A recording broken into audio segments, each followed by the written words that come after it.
Temas de la historia de la Iglesia. Oliver Cowdery.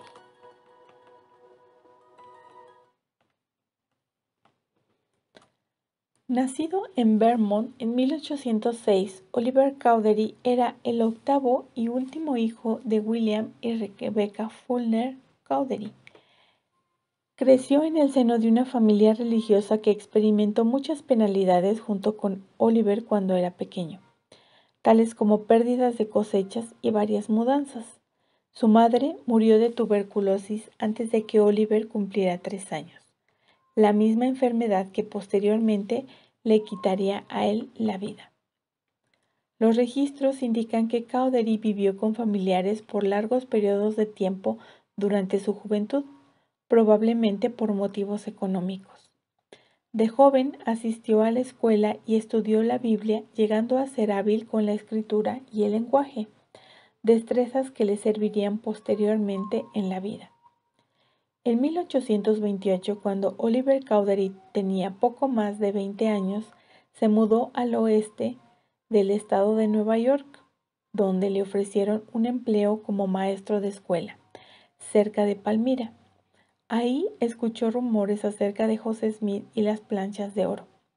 En la primera historia escrita de José Smith se registra que el Señor se apareció a Cowdery y le mostró las planchas en una visión, así como la veracidad de la obra.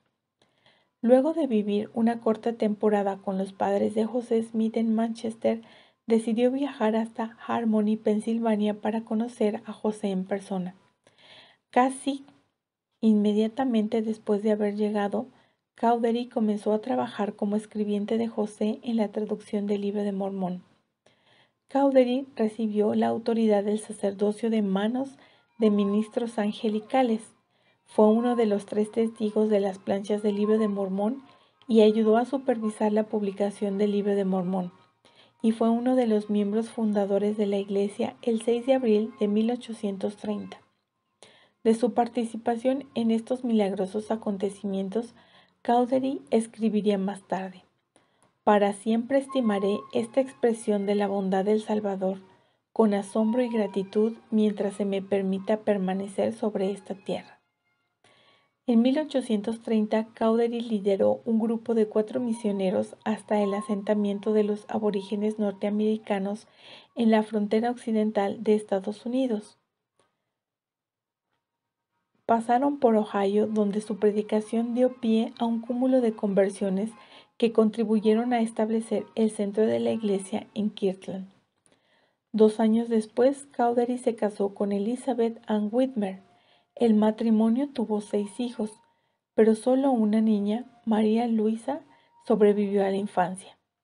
Elizabeth y María Luisa murieron con 2 días de diferencia en 1892 y fueron enterradas juntas.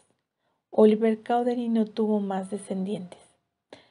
Durante los primeros años de la iglesia, Cowdery sirvió en forma prominente como el segundo elder, el presidente auxiliar de la iglesia y el consejero auxiliar de la primera presidencia.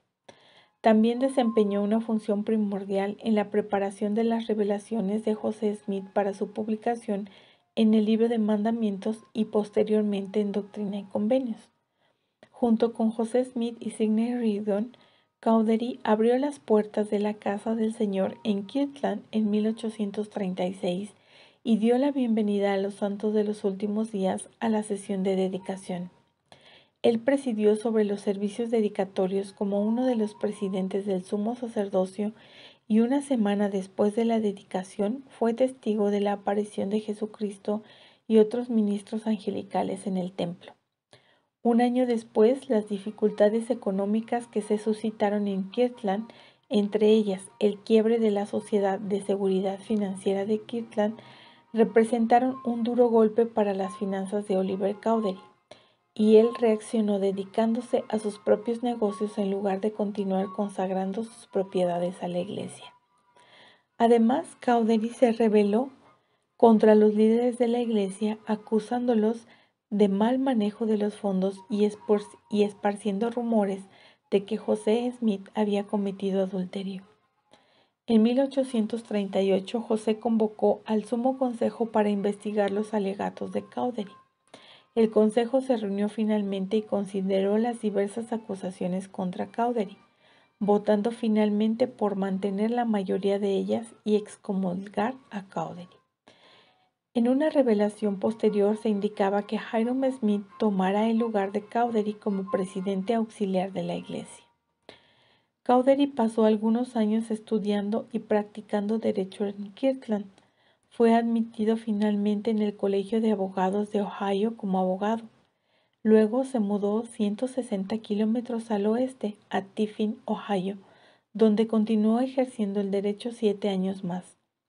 Estando en Tiffin, mantuvo correspondencia con santos de los últimos días que aspiraban a que él volviera con los santos. El hermano de Brigham Young y cuñado de Cowdery, Phineas Young, visitó a Cowdery y constató que su corazón aún está con sus viejos amigos. Al conocer este y otros informes, José alentó al quórum de los 12 a invitar a Cowdery a volver a la hermandad de la iglesia.